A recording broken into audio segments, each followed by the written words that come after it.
আপনি কিন্তু চাইলে আপনার নিকাবটা খুলে নিতে পারেন। আপনার কি কোনো সাহায্য দরকার? আচ্ছা, কথা বলতে প্রবলেম কি বলেন আমাকে। আপনি আবার আমাকে বিরক্ত করতে এসেছেন, আপনি প্লিজ চলে যান। আপনাকে দেখে অনেক বিপদগ্রস্ত মনে হচ্ছিল, তাই মনে হচ্ছিল আপনার কোনো সাহায্য দরকার। এই শহরে তো নানান ধরনের মানুষ থাকে, ভালো মানুষ খুঁজে পাওয়া খুব কঠিন। ঠিক আছে, আপনি সাবধানে থাকবেন। শুনেন, আমি আসলে বাসা থেকে পালিয়ে এসেছি। তারা আমার বিয়ে ঠিক করেছে অন্য একটা জায়গায় আমার অমতে। বুঝতে পেরেছি, তাহলে আপনাকে কিভাবে সাহায্য করতে পারি আপনি বলুন।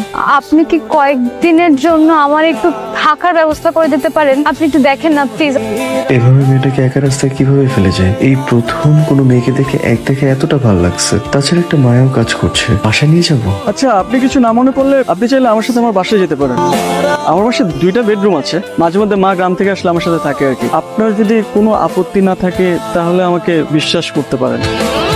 হাতে এটাকে নানি নাকি? গ্রাম থেকে নানি রেডি আইছেন? ওয়াইফ রোশা। কি আপনার ওয়াইফ? মানে আপনি তো ব্যাচেলার, আপনি বিয়ে করলেন কবে? আরে এবার ছুটি দিয়ে যে বিয়েটা সেরে ফেললাম আর কি। আমাদের তো কিছু বললেন না। এটাই আমার বাসা, 2টা বেডরুম আছে। ওই পাশের রুমটা আমি থাকি আর এই পাশের রুমটা মোস্ট অফ দ্য টাইম খালি থাকে। আপনাকে আমি কি বলছিলাম, আপনি ফ্রেশ হয়ে রেস্ট করবেন। আপনি বাসা গুছাতে গেছেন কেন? আমি একদম অগোছলো থাকতে পারি না। আচ্ছা, এখানে আমাদের দুপুরের খাবার, বাজার আর মেয়েদের কিছু ড্রেস আছে। আপনি পরে যে পছন্দ করে কিনে নিতে পারবেন, কোনো সমস্যা নেই। আপাতত এখান থেকে একটা পরে নেন। আপনি এত সকালে উঠে গেছেন? আপনি না কালকে বললেন যে আপনার অফিস আছে সকালে, সেই জন্য আপনার ব্রেকফাস্ট রেডি করে দিলাম। আসেন ব্রেকফাস্ট করে নেন। আপনি এত কিছু কেন করতে গেছেন? আমি তো সকালে খাই না, অফিসে যে চা অথবা কফি একটা খেয়ে নিই, ওটাই সকালের ব্রেকফাস্ট। আপনি হালকা কিছু খেয়ে নেন। এটা কি? আপনার টিফিন বক্স। আমি তো অফিসে টিফিন বক্স নিয়ে যাই না। তো আপনি লাঞ্চ করবেন না? ধরেন আমি বাসার খাবার খেলাম, এখন বাসার খাবার যদি আমি অফিসে নিয়ে যাই, তারপর যদি আমার কলিগরা বলে যে বাসার খাবার কই থেকে আসলো, তখন আমি তাদেরকে কি বলবো?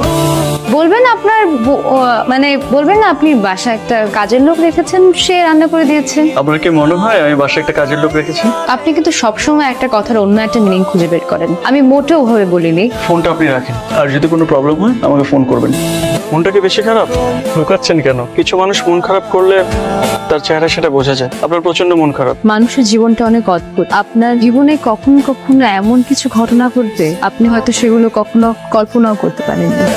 আর আপনি জানেনও না যে সেই ঘটনাগুলো ঘটলে আপনি কি করবেন বা আপনার জীবন কোন দিকে মন নেবে। এসব ছোট ছোট ঘটনা নিয়ে তো জীবন, আর এইসব ছোট ছোট ঘটনাকে আপনি যত মনে রাখবেন তত পিছিয়ে পড়ে যাবেন। চাচা, আপনি হয়তো বাসার উপরে পাঠাই দিছি। শুনলাম তুমি নাকি বিয়ে করেছো, বিয়ে করে বউ নিয়ে আসছো, তাই বৌমাকে দেখতে চলে আসলাম। তো বৌমা কোথায়? বৌমাকে ডাকো। রুষা, রুষা, রুষা। বৌমা তো দেখতে খুবই সুন্দর। চাচার জন্য চা বানিয়ে নিয়ে আসো, যাও। চাচা আপনি বসেন, আমি চা বানিয়ে নিয়ে এসেছি। না না, চা লাগবে না। রাফি তোমার ছেলের মতো, খুব ভালো ছেলে। শুনলাম রাফি বিয়ে করে বউ নিয়ে এসেছে, তাই তোমাকে না দেখে আর থাকতে পারলাম না। তুমি খুব ভাগ্যবতী যে রাফির মতো একটা ছেলে পেয়েছো। আমি দোয়া